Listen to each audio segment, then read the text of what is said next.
What's the kindest act a stranger has ever shown you? My birthday that year was shaping up to be a total disaster. I'm Jordan Smith, by the way, just your average office drone pushing 30-something, and that day it started with my car refusing to start in the pouring rain, followed by a voicemail from my sister canceling our usual low-key dinner plans because her kid had come down with some stomach bug. By noon, I was soaked, late for a pointless meeting at work, and staring at a screen full of emails that all seemed designed to make my life harder. I didn't even have anyone to vent to, my best friend was out of town, and the rest of my contacts felt too superficial to bother. So, around 5 p.m., after clocking out early because who cares, I dragged myself to the local grocery store on Elm Street. The one with the fluorescent lights that always was like they're judging you.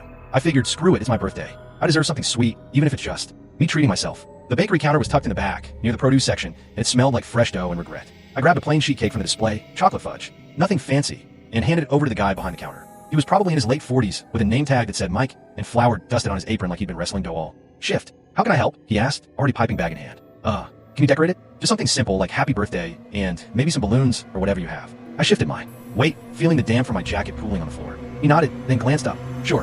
Who's it for? Name on the cake. I paused for a second, then said, me. It's for me. He froze, the piping bag hovering midair. His eyebrows shot up, and he let out this low whistle, like I just confessed to something scandalous. You? You're buying your own birthday cake? No one's throwing you a party or anything. There was no meanness in it, just pure disbelief, like he'd never considered the possibility of solo celebration. I could see the wheels turning in his head. Maybe he pictured me as some lonely loser, or worse, just another sad sack in a city full of them. I shrugged, trying to play it cool, even though my cheeks burned a little. Yeah, well, it's been one of those days. No big deal. I didn't elaborate. What was there to say? That my parents were retired in Florida and forgot to call? That my ex had moved on 6 months ago without a backward glance? Instead, I mumbled something about needing to grab milk and eggs and wandered off toward the dairy aisle, my soggy socks squelching in my shoes. Mike called after me. All right, it'll be ready in about 20. Just pay a pickup when you're done shopping. The rest of the trip was autopilot, tossing a frozen pizza and some cheap wine into the cart, avoiding eye contact with the cashier who knew me from too many late-night runs. By the time I circled back to the bakery, the crowd had thinned out, and a woman in her 50s, name tag Linda, was manning the register. She had that no-nonsense vibe, glasses perched on her nose, scanning the tag on my cake box.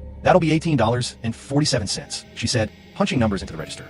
I reached for my wallet, but she held up a hand. Wait, hold on. This one's already paid for. Mike took care of it before he clocked out. I blinked. What? No, that can't. She slid the box across the counter with a small smile. The first genuine one I'd seen all day. Yeah, he said something about it being your birthday and all. Insisted. And look, he went a little extra on the decorating too. I cracked open the lid right there, and sure enough, it wasn't just the basic happy birthday Jordan in blue icing with a couple of pipe stars. Mike had added a wonky, smiley face in yellow, a scattering of colorful sprinkles that looked like they'd been thrown on in a hurry, and even a little fondant heart off to the side, like an afterthought. It was messy, over the top for a store cake, but it hit me square in the chest. I paid for the rest of my stuff in a daze, thanked Linda profusely, and hauled the bag out to my finally jump-started car. Back in my cramped apartment, with the rain still tapping against the window like it was trying. To get in, I lit a single candle, the last one from a pack I bought on clearance last year, and sliced into that cake. It was good, really good. Moist chocolate layers with a thick fudge frosting that stuck to the